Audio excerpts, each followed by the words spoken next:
everyone, welcome to Hypebeast Church Online. We're glad that you're here watching with us. And we hope that through this online service, we are able to share with you the love of Christ. So keep on watching and worship with us.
Isang mapagpalang araw po sa bawat isa. Inaanyayahan ko ang lahat para sa pasimula ng ating pagpupuri sa ating Panginoon. Tayo po ay manalangin. Panginoon, pinupuri ka namin, sinasamba ka namin sa oras na ito, Panginoon, Lord God. Lumalapit kami sa iyong harapan, Panginoon, at nagpapalinis, Lord God, sa lahat ng karumihan at pagsalansang, Panginoon. Tanggapin po ninyo ang aming mga papuri at pagsamba sa inyo, Panginoon.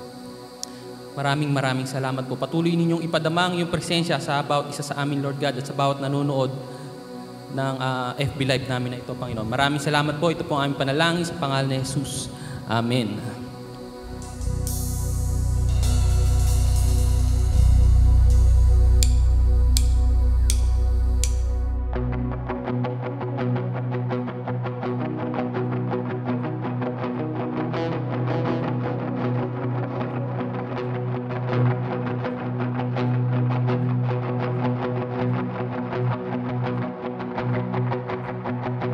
Raise a hallelujah in the presence of my enemies. Raise a hallelujah louder than the unbelief. Raise a hallelujah. My weapon is a melody. Raise a hallelujah. Heaven comes to fight for me.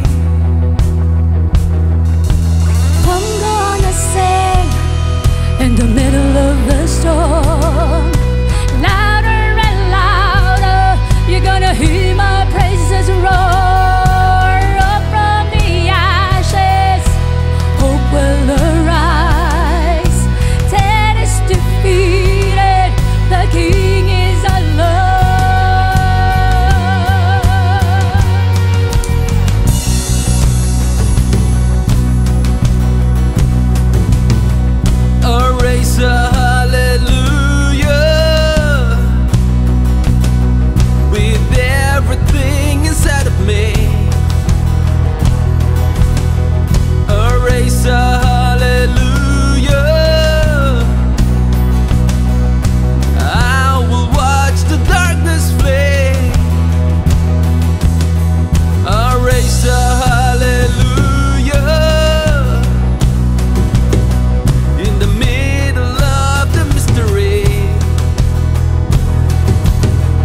storm.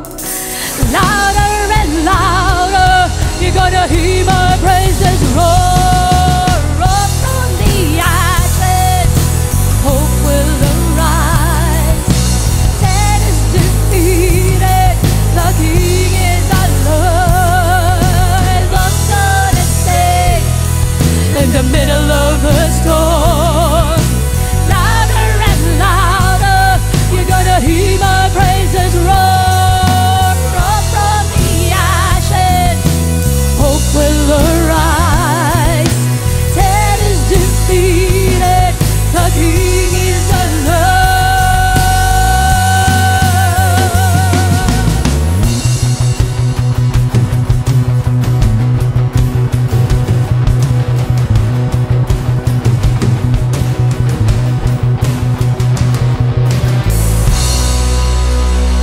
Come on, let's raise a hallelujah.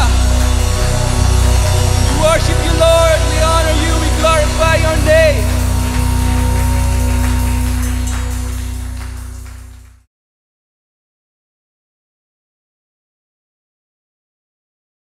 Purihin ang Panginoon sa kanyang mga biyaya at pagpapala sa bawat mananampalataya, bawat taong naniniwala sa Kanya. Ang ating papuri at pasasalamat ay lagi nating ibinibigay sa ating makapangyarihang Diyos. Tinuruan tayo ng Diyos na maniwala kahit sa mga bagay na mahirap minsan paniwalaan. Pero alam niyo, ang pananampalataya ay bunga ng pakikinig. Kaya pag-aralan po natin kung nasaan na ba ang ating mga pananampalataya sa kasalukuyang panahon. Matibay pa ba? O medyo naglalaylo na yung iba, nanghihina na yung pananalig, yung pananampalataya. Pero bago tayo mag-aral, minsan pa tayo po'y manalangin. Aming Diyos, sa mga oras na ito, patuloy kaming nagpapasalamat, Lord, sa mga biyaya at pagpapala na inyong ipinagkaloob sa amin. Patuloy naming pinupuri at pinasasalamatan ang inyong banal na pangalan. Nagpapasalamat po kami sa regalo po ninyo na pananampalataya, Panginoon, na ibinibigay sa bawat isa sa amin sa mga oras na ito. Panginoon, tulungan niyo kami na paniwalaan, tanggapin ang mga aral na aming naririnig, sapagkat ito ang nakakabuti sa amin sa mga sa oras ng kagipitan o kawalan ng pag-asa. Ang aming isang matibay na sandata ay ang aming pananalig at pananampalataya, Lord. Kaya sa mga oras na ito, minsan pa, Panginoon, panalangin namin na kausapin niyo kami at tulungan sa aming mga kahinaan upang aming makita ang mga bagay na pang-espiritual. Aming maintindihan ang mga usapang pang-espiritual. Pinupuri ka namin, Ama, sinasamba ka namin, dinadakila ka namin. Sa matamis na pangalan ng aming Panginoong Hesus, ito po ang aming panalangin. Amen. Amen. Ang mensahe ko po sa inyo na dadalhin ko sa araw na ito ay ang palakasin ang pananampalataya. Palakasin ang ating pananampalataya. Sapagkat tunay nga po na sa sitwasyon, iba-ibang kahirapan, minsan humihina yung pananampalataya, minsan nagko-question na tayo, tatanong tayo kung totoo ba ang mga salita ng Diyos. Pero ang salita ng Diyos talaga totoo siya. Pero ang problema tayong mga tao, ang ating pananampalataya. Ang pananampalataya po, sabi sa aklat ng Roma, sa chapter 10, verse 17, kaya't ang pananampalataya ay bunga ng pakikinig. At ang pakikinig naman ay bunga ng pangangaral tungkol kay Kristo. Alam niyo ba kung bakit ipinapangaral ang salita ng Diyos? Upang magkaroon tayo ng matibay na pananampalataya sa ating Diyos na hindi natin nakikita. Kaya, ang pananampalataya po ay bunga ng pakikinig. Sa Hebreo chapter 11, verse 1, sabi po, ang pananampalataya ay pagtitiwala na mangyayari ang ating inaasahan at katiyakan tungkol sa mga bagay na hindi nakikita. Yun daw yung pananampalataya, ay pagtitiwala na mangyari ang ating inaasahan at katiyakan tungkol sa mga bagay na hindi nakikita. Yun yung pananampalataya. Ibig sabihin, hindi mo siya kita, pero naniniwala kang totoo siya. Halimbawa, naniniwala tayong may hangin, pero hindi natin nakikita yung hangin. Pero may hangin. Totoo naman talagang may hangin. Hindi lang natin nakikita.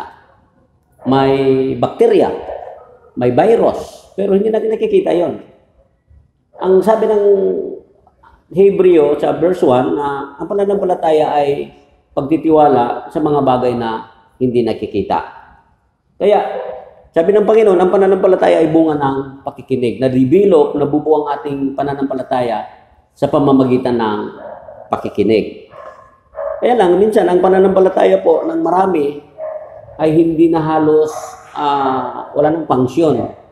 Wala nang ang kanilang pananampalataya, parang lupay-pay na po. Kaya nga po, ang mensahe natin ay palakasin ang pananampalataya. Naalala ko po sa aklat po ng Matthew chapter 17 verse 19. Mayroon pong isang kwento dito tungkol sa isang tatay na ang kanyang anak ay inalihan ng bad spirit. Dinala na po niya sa mga alagad ng Panginoon pero hindi po napapagaling ang bata. At nung dumating ang Panginoon, ang nagpapagaling ay ang Panginoon. Ngayon, sa verse 19, tinanong ng mga alagad ng Panginoon kung bakit hindi nila mapapagaling yung bata. Sabi po, pagkatapos lumapit ang mga alagad at tinanong si Jesus nang wala na ang ibang nakakarinig. Sabi nila, bakit po hindi namin napalayas ang demonyo? Yun ang tanong. Sa verse 20, ang sabi po, sumagot siya, dahil sa maliit ang inyong pananampalataya. Tandaan ninyo, kung kayo'y may pananampalataya sa Diyos, na sinlaki ng buto ng mustasa, maaari ninyong sabihin sa bundok na ito, lumipat ka roon, at ito'y lilipat nga. Tunay na walang bagay na hindi ninyo magagawa. Kaya kailangan nating palakasin ang ating pananampalataya, kasi dito, ang kwento po dito, hindi po napapagaling ng mga disciple ang bata dahil sa kaliitan ng kanilang pananampalataya. Sabi po binasa po natin. Nagtanong ang mga alagad, bakit hindi namin napapalayas ang bad spirit? Bakit hindi gumagaling yung bata? At ang sabi po, malinaw na sabi ng Panginoon, dahil sa liit ang inyong pananampalataya. At dito nakakatuwa na kung kasing liit lang ng buto ng mustasa, sa Pilipinas, nakakakita na tayo ng mustasa, at yung buto nun, mas maliit pa sa mais.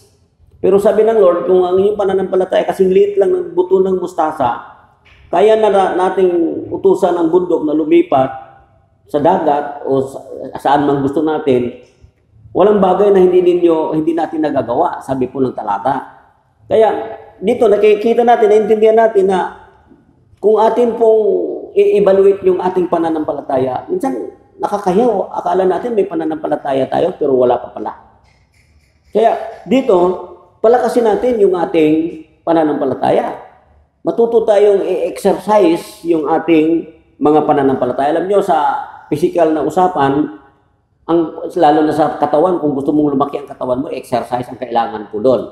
Kaya, ang tanong natin, gusto nating lumakas ang ating pananampalataya para walang bagay. Sabi kasi, tunay na walang bagay na hindi natin magagawa kung malaki ang ating pananampalataya o malakas ang ating pananampalataya. Kaya, ang pag-uusapan po natin, paano natin mapapalakas ang ating pananampalataya? 6 na bagay po yung hinanda ko para lumakas ang ating pananampalataya. Una po ay para lumakas ang ating pananampalataya. Sabi po sa Lucas chapter 8 verse 18, pagbutihin ang pakikinig. Sabi po dito, kaya pagbutihin ninyo ang inyong pakikinig. Sapagkat ang mayroon ay bibigyan pa, ngunit ang wala ay aalisan, pati na ang inaakala niyang nasa kanya. Sabi kanina sa binasa natin sa Roma, ang pananampalataya bunga ng pakikinig. Lalakas ang ating pananampalataya, titibay ang ating pananampalataya kung pagbutihin natin ang ating pakikinig. Sapagkat ang pananampalataya bunga ng pakikinig. Marami naman talagang hindi, akala lang ng marami, nakikinig sila sa mensahe.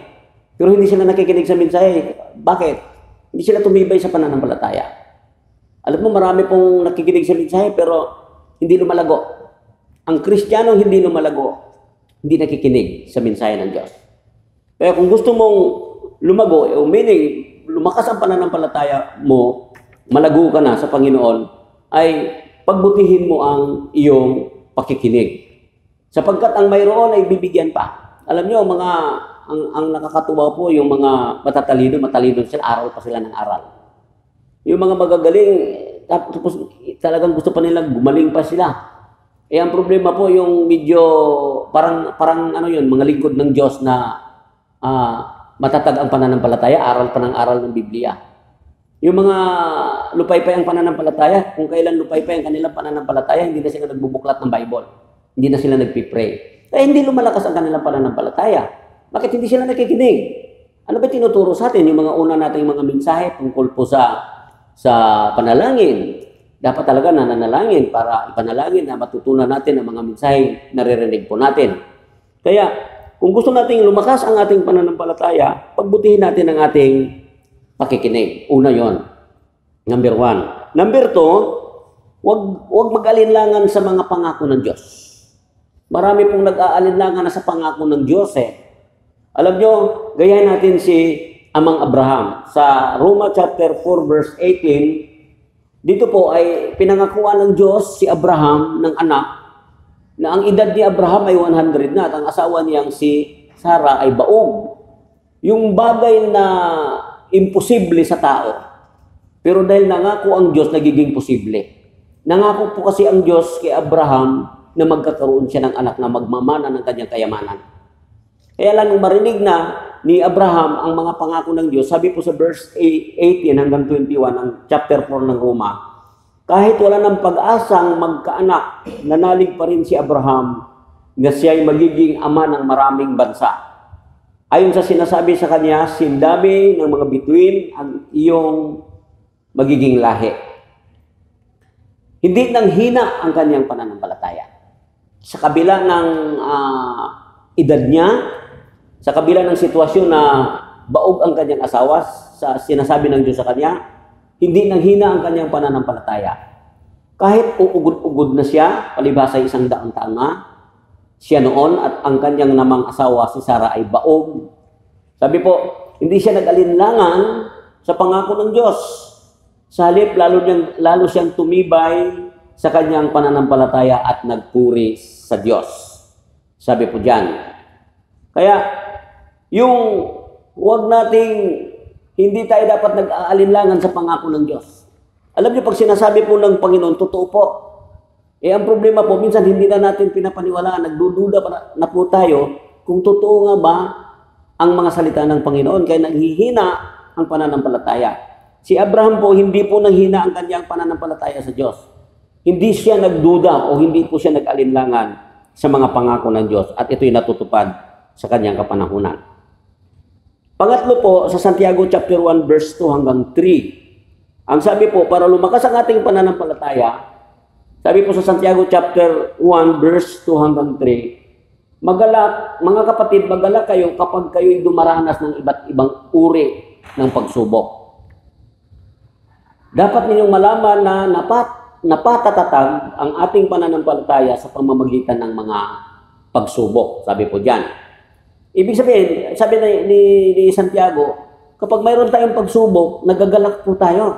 Ang problema po ng mga Kristiyano po ngayon, pag may nasubok na yung pananampalataya, ayawan na. Nagdududa na, nag-aalinlangan na. Pero ang turo sa atin ng salita ng Diyos, pag mayroon tayong mga pagsubok, nagagalak dapat ang mga lingkod ng Diyos sapagkat may promotion pag may pagsubok. Tama po ba yan? Alam nyo, hindi naman susubukan yung walang alam. Ang sinusubok yung may alam, kung talagang alam na niya, kung natutunan na ba niya yung mga bagay na kanyang pinag-aaralan. Kaya nga po, sa ating pananampalataya, idinadaan ng pagsubok ito upang malaman kung talagang dalisay ang ating pananampalataya sa Panginoon. Kaya nga po, pag dumating ang mga pagsubok, para tumatag ang ating pananampalataya, huwag tayong maging malungkot. Huwag tayong mabalisa, kundi nagagalak po tayo kasi sabi nga po natin, pag may mga pagsubok at yung sumusubok sa iyo ay talagang nasasagot mo, napapatunayan mo may alam ka na sasakit ulo niya. Ito, alam nyo, parang sabi ko nga sa mga dati nating mga pangangaral sumakit ang ulo ng demonyo dahil sinusubukan niya, tawa ka pa ng tawa. Kaya, doon lumalakas ang pananampalataya kapag dumating ang mga pagsubok, nagagalak ka. Huwag nating iyakan ang problema. Huwag nating katakutan ng mga problema. Alam nyo, ang mga pagsubok, isang pagkain ng mananampalataya yan. Kasi doon niya napapatunayan ang kanyang pananampalataya. Doon lumalakas ang kanyang pananampalataya. Pang-apat po, yung ating pananampalataya para lumakas, may idadagdag po tayo. Sabi sa ikalawang Pedro sa chapter 1, verse 3 hanggang 10. Basahin po natin ito. Tinanggap natin sa pamamagitan ng kapangyarihan ng Diyos ang lahat ng bagay na nagtuturo sa atin upang tayo mamuhay ng makadiyos. Ito'y dahil sa ating pagkakakilala kay Jesus na siya ring tumawag sa atin upang bahaginan tayo ng karangalan at kabutihan. Sa parang ito'y binigyan niya tayo ng mga dakila at napakahalagang pangako upang makaiwas tayo sa nakakasirang pagnanasa sa sanlibutan ito. Kasi itong nakakasirang pagnanasa sa sanlibutan, nagpapahina po ito ng pananampalataya. At upang makabahagi tayo sa kanyang likas bilang Diyos, sabi po. Sa parang ito, o dahil dito, sikapin ninyong idagdag sa inyong pananampalataya ang kabutihan. Ang kalakasan po ng pananampalataya natin, yung nagpapakabuti po tayo. Alam po ninyo, kahit may pananampalataya ka, di mo naman idagdag sa pananampalataya mo ang kabutihan mo, manghihina yung pananampalataya na yon. Kaya sabi po dito, idagdag mo sa iyong pananampalataya ang kabutihan. At sa inyong kabutihan ang kaalaman. Dapat ang Christian alam kung sino kalaban niya. Dapat alam ng Christian kung nasaan na siya bilang Christian. Kaalaman yon. Kasunod po, sa inyong kaalaman, ang pagpipigil sa sarili. Ang isa po sa isang nagpapalakas ng ating pananampalataya, yung self-control, pagpipigil sa sarili. Sa inyong pagpipigil sa sarili, ang katatagan. Dapat matatag tayo sa ating pinaniniwalaan, sinasampalatayanan. Hindi tayo basta-basta susumusuko. Mayroon tayong katatagan. At sa ating katatagan, sa inyong katatagan, ang pagiging makadiyos. Sabi po diyan. At sa inyong pagiging makadiyos, ang pagmalasakit sa kapatid. At sa inyong pagmalasakit, ang pag-ibig. Ang mga katangiang yan, sabi po dito, yan ang kailangan. Ang mga katangiang yan ang kailangan ninyong taglayin at pagyamanin. Palaguin upang ang inyong pagkakakilala sa Panginoong Hesukristo ay huwag mawala ng kabuluhan at kapakinabangan. Palaguin yon, yung idagdag sa pananampalataya ang mga bagay na kabutihan, kalakasan, kaalaman, sapagkat yun ang mga bagay na yun ay yun ang nagpapalakas sa ating pananampalataya. Kung wala kasi yun, sabi po, nawala ng kabuluhan ng ating, sabi po, ang mga katangiang yan, ang kailangan nating gawin o taglayin at pagyamanin, palaguin, upang ang ating pagkakilala sa Panginoon Hesukristo ay huwag mawala ng kabuluhan at kapakinabangan. Sabi po, ang taong wala ng mga katangiang yan, sabi ni Apostol Pedro, ay bistulang bulag na nakalimot na pinatawad na siya ng kanyang mga kasalanan. Para lumakas yung ating pananampalataya, gawin natin yung mga bagay na nabanggit. Hindi natin, puro tayo pananampalataya, wala naman tayong practice sa ating pananampalataya. Hindi lalakas ang ating pananampalataya. Gumawa tayo ng mabuti. Magpakaalam tayo sa mga bagay na pang-espiritual. Magturuan natin ang ating sarili. Tumulong tayo sa mga kapatid. Yun pong sinasabi po dyan. Yun po yung pang-apat para lumakas ang ating pananampalataya. At ang panglima po, Hebreo chapter 12, sa verse 1, kaya nga dahil napaligiran tayo ng napakaraming saksi, talikuran natin ang kasalanan at ang anumang balakid na pumipigil sa atin. Buong tiyaga tayong tumakbo sa paligsahang ating sinalihan. Ituon natin ang ating paningin kay Jesus na siyang pinagmumula ng kabuuan ng ating pananampalataya. Dahil sa kagalakang naghihintay sa kanya, hindi niya ikinahiya ang mamatay sa cross at siya ngayon nakaupo sa kanan ng trono ng Diyos. Ano sabi po dito? Para lumakas ang pananampalataya, tumingin, ituon ang paningin sa Panginoon. Ang Christian ay hindi po madali sapagkat napaligiran tayo ng napakaraming saksi. Kaya nga sabi, iwaksi ang kasalanan, lumayo sa kasalanan at ituon ang paningin sa ating Panginoong Hesus na siyang pinagmumulan ang kabuuan ng ating pananampalataya. Pag tayo tumingin sa Lord, sigurado po lalakas ang ating pananampalataya. Naalala ko po si Pedro, nakita niya ang Panginoon lumakad sa tubig, sa dagat. Sila nasa bangka, sabi ni Apostol Pedro, kung kayo yan, Panginoon, pupunta ako diyan. Sabi ng Panginoon sa kanya, halika. At nagsimulang lumakad si Apostol Pedro sa tubig palapit sa Panginoon. Kaya lang, habang siya papalapit sa Panginoon, lumalakas ang alon. Lumalakas ang hangin. At nabaling ang pagtingin ni Pedro sa hangin, nabaling ang pagtingin ni Pedro sa alon, di na niya nakita si Lord, unti-unti siyang lumubog. Kaya tumpak po dito, tama po na ang ating tingin ay ito natin sa Panginoon upang lalong ma-develop o mabuo ang ating pananampalataya. At ang pang-anim po sa Hebreo 12:12 hanggang 17, dahil dito itaas ninyo ang inyong mga nanghihinang kamay at patatagin ang mga nangangatog na tuhod. Alam nyo, para lumakas po ang katawan ng isang tao, yung mga nanghihinang kamay at mga nangangatog na tuhod, ini-exercise niya yan. Sabi po dyan. Ganun din ang pananampalataya. Pag tayo po may pananalig at pananampalataya, exercise talaga natin. Sikapin natin maisagawa ang ating pinaniniwalaan. Sa verse, kasunod na talata, lumakad kayo sa daang matuwid upang hindi lumala ang mga paang napilay at sa halip ay gumaling. Sikapin ninyo makasundo ang lahat at magpakabanal sapagkat hindi ninyo makikita ang Panginoon kung hindi kayo mamumuhay ng ganito. Hindi lalakas ang pananampalataya mo, hindi mo makikita ang Panginoon kung hindi natin kasundo yung ating kapwa mananampalataya. Pag-ingatan ninyo, huwag tumalikod ang sinuman sa inyo sa pag-ibig ng Diyos. Huwag kayong magtanim ng sama ng loob at dahil dito napapasama ang iba.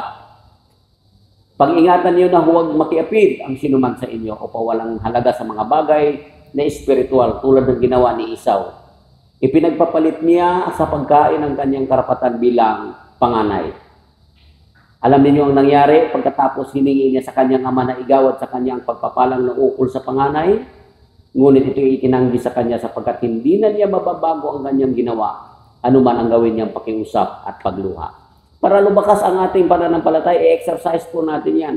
Sabi nga po, ituon natin yung ating paningin sa Panginoon at patatagin ang mga lupaypay na tuhod at sikapin natin, makasundo natin ang ating kapwa. At ang isa pa sa sinabi dito, yung huwag nating hayaan na manlulupaypay tayo sa mga bagay na espiritual. Di tayo lalakas sa ating pananampalataya o hindi lalakas ang ating pananampalataya kung wala tayo, magpabaya tayo sa ating buhay espiritual tulad ng ginawa ni Esau.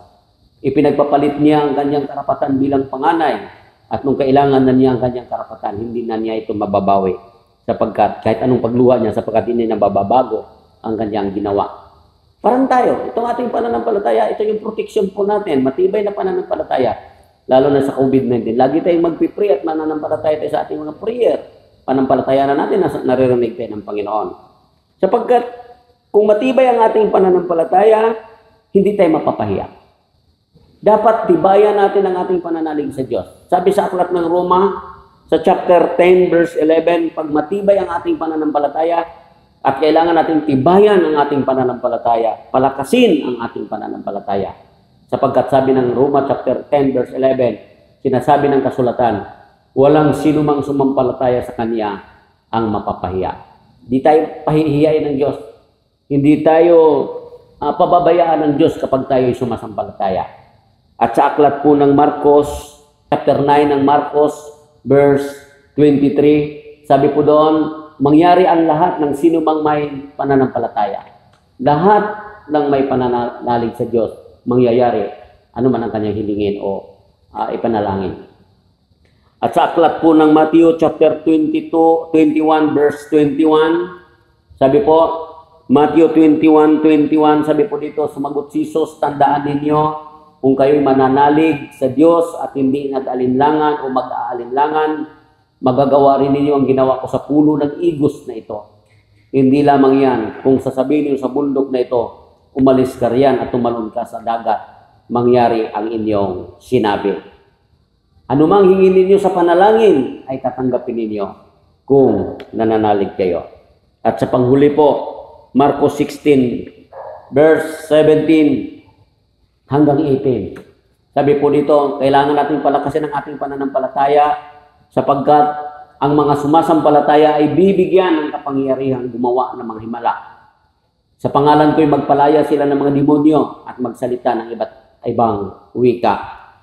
Hindi sila maano kahit dumampot sila ng mga ahas o minom ng lason, at gagaling ang mga may sakit na mapatungan nila ng kamay. Ito po yung mga mangyayari, magagawa natin kung tayo may pananampalataya. Kaya kapatid, kumusta na ang pananampalataya mo? Kumusta na ang pananalig mo sa Diyos? Kung nanghihina yan, palakasin mo muli. Huwag mong hayaan na manghina ang iyong pananampalataya. Yun yung protection mo sa buhay mo. Lalo na itong kung mayroon tayong virus na hindi natin nakikita, mayroon din tayong Diyos na hindi natin nakikita na mas makapangyarihan sa virus na yan. Mayroon tayong Diyos na handang gumabay, tumulong, magpalakas, magpagaling. Hingin lang natin ang ating pangangailangan sa pangalan ng ating Panginoong Hesus. Ibibigay po niya sa atin. Kaya kung sino man sa inyo nakapanood ng online service na ito, sabi nga ni Apostol Pablo, tiyakin ninyong mabuti kung kayo'y namumuhay ayon sa pananampalataya. Subukin ninyo ang inyong mga sarili. Kaya nga, mga kapatid, kinukumusta ko po ang inyong mga pananampalataya o ang ating mga pananampalataya. Nasaan na nga ba ang ating pananampalataya? Minsan, mas natatakot tayo sa virus kaysa ating Diyos. Hindi tayo dapat natatakot sa virus. Mas dapat natin katakutan ng ating Panginoon. Yun ang ating paniniwalaan. Dahil ang ating Panginoon, mas higit siyang makapangyarihan kaysa virus niyan.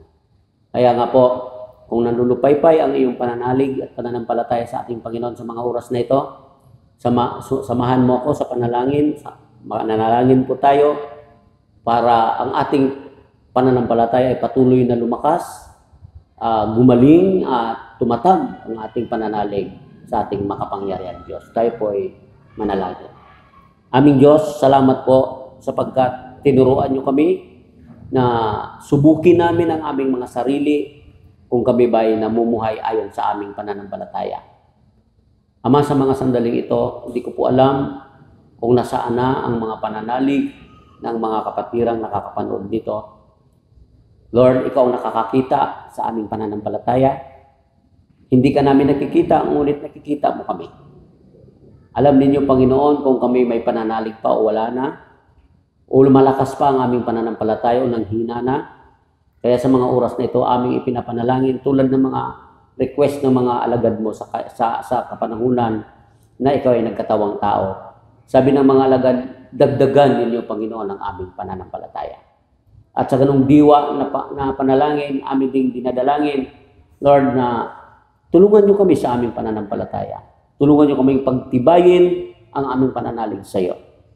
Lord, kahit hindi ka namin nakikita, ngunit sa pamamagitan ng iyong mga salita na iyong pinapadala ng iyong mga lingkod, naniniwala po kami, Panginoon, na walang bagay na imposible sa iyo, Lord. At naniniwala po kami, Panginoon, na ang salita mo ay iyong ipinasulat upang ituro sa amin ang mga bagay na napakahirap paniwalaan, Panginoon. At ang pananampalataya ay bunga ng pakikinig. At ang pananampalataya, Panginoon, ay pagtitiwala sa mga bagay na hindi nakikita. Kaya sa mga oras na ito, Lord, kahit hindi ka namin nakikita, naniniwala po kami na kasama ka namin sa mga panalangin ito, sapagkat saan man may 2 o 3 nagkaisa sa paghingi ng anumang bagay sa aming panalangin, ibibigay po niyo sa amin. At ang aming panalangin sa mga oras na ito, Panginoon, patuloy mo kaming protektahan, proteksyonan ng iyong kapangyarihan upang hindi kami mahawa ng COVID-19, Lord. Habang wala pang gamot na natutuklasan, Panginoon, para dito, ang iyong salita, Lord, ang siyang mag-iingat sa amin. Hallelujah. Patuloy naming pinapanalangin na hindi kami pababayaan sa mga pangangailangang pinansyal, material, Panginoon, espiritual, lalong-lalo na.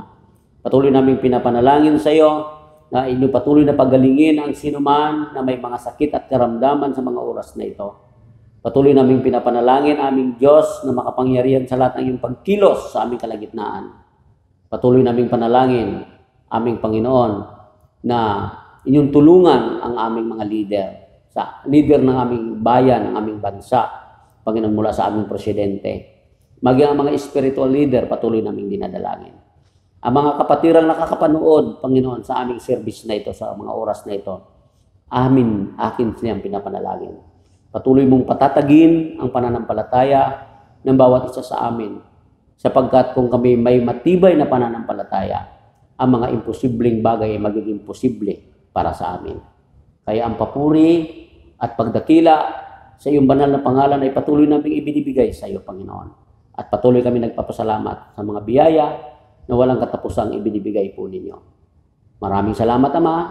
Dinadakila ka namin, pinupuri ka namin, sinasamba ka namin. Sa matamis na pangalan ng aming Panginoong Hesus, ito po ang aming sama-samang panalangin. Amen. Amen.